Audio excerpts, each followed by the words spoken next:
Hi everyone, my name is Laura and I wanted to explain a system that I'm creating that helps people to understand Bible prophecy better. It's called the Prophecy Puzzle, and I'm going to use a manual that comes with this system. If you happen to purchase this, you will receive this manual, and it'll explain everything that I'm about to say, so you'll have a hard copy for yourself.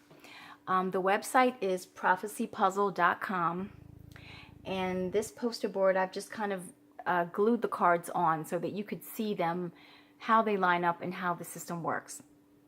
Okay, so it's called the Prophecy Puzzle, and it helps to teach Bible prophecy because we take the symbols that are in Bible prophecy and we put them on a card, and every card is color coded and number coded.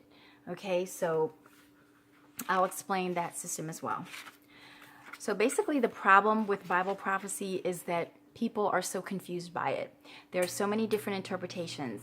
They don't know what the symbols mean. They don't know when in time the events are happening. They don't know what rules to follow to help them interpret Bible prophecy. They don't know, for example, if they run across a time prophecy, should it be taken literally? Should it be interpreted using the day for a year principle? Should it be calculated according to prophetic time or what? There are just so many questions.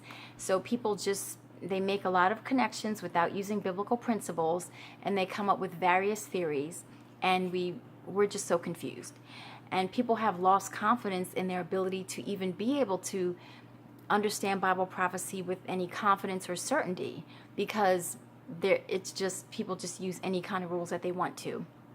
So hopefully this system will help to clarify the confusion, lay down the rules so that we can reach proper understanding. Okay, so let me explain the system. It's basically an alignment system, as you can see behind me, where every event in Bible prophecy gets put into a row and also a column, okay, a time period.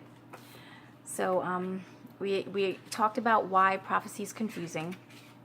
Okay, the prophecy puzzle provides a solution because we put the symbols that you see in prophecy. Hold on, let me just grab some. Would have been nice if I was more ready for this, but let me get some of these cards. For example, in Daniel chapter 2, we have the symbol of the legs of iron. So every symbol or event in prophecy is going to get put on a card. Like I said, it's going to have a color and a number. All right. Now, the basis for this system are the kingdoms that were given in Daniel chapter 2.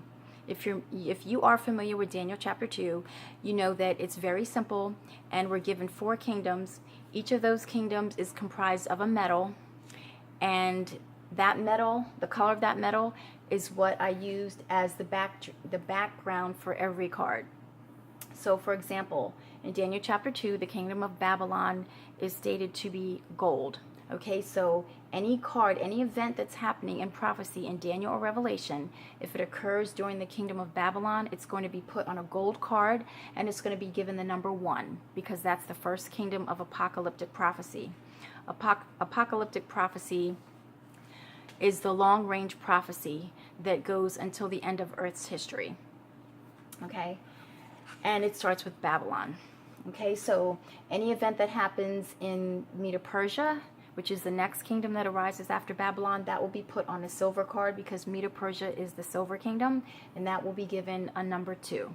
So basically, the cards are color-coded and number-coded based on the kingdom in which the event occurs. Now, it's very simple, because every event in Bible prophecy occurs in one of these 8 prophetic kingdoms. Okay, so here are the kingdoms, and every event has to occur in one of them. So if we can just properly put the event into its kingdom, we will not be confused as to when the event is happening.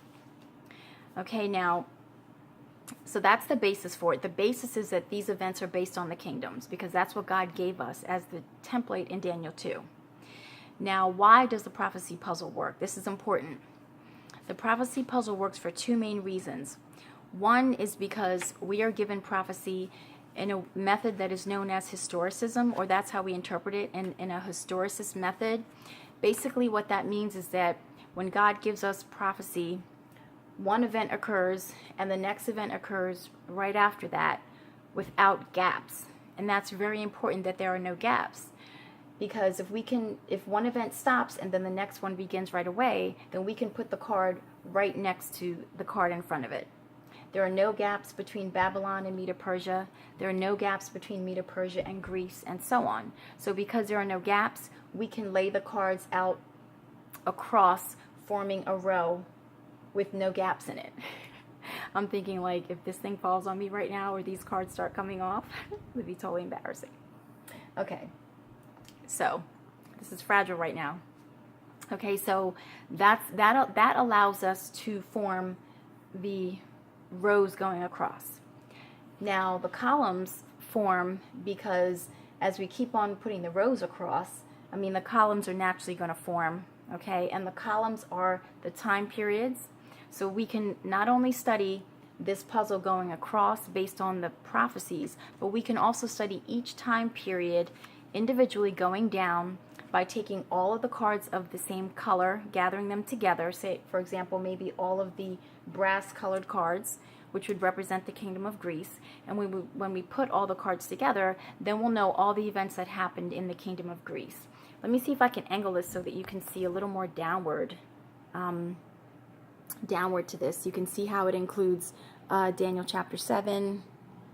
I don't know if I'm going to be that good at doing this, but I have a video where I showed this whole entire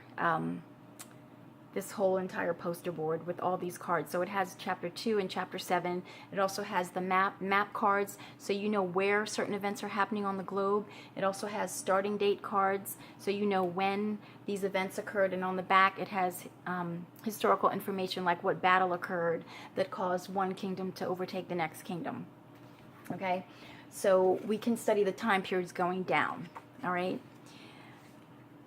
Let's see, what else did I want to... So basically that is, that's pretty much what the prophecy puzzle is. It's just an alignment system. Okay, I'm going to get a little more in depth with some other things, but I just want this video to not be too long. You're free to watch the other videos that are on this channel, and they will explain a little bit more about what's in the manuals and when you get the cards, what you get, and there's just other things. So I'll keep this video short and sweet. But thanks for watching.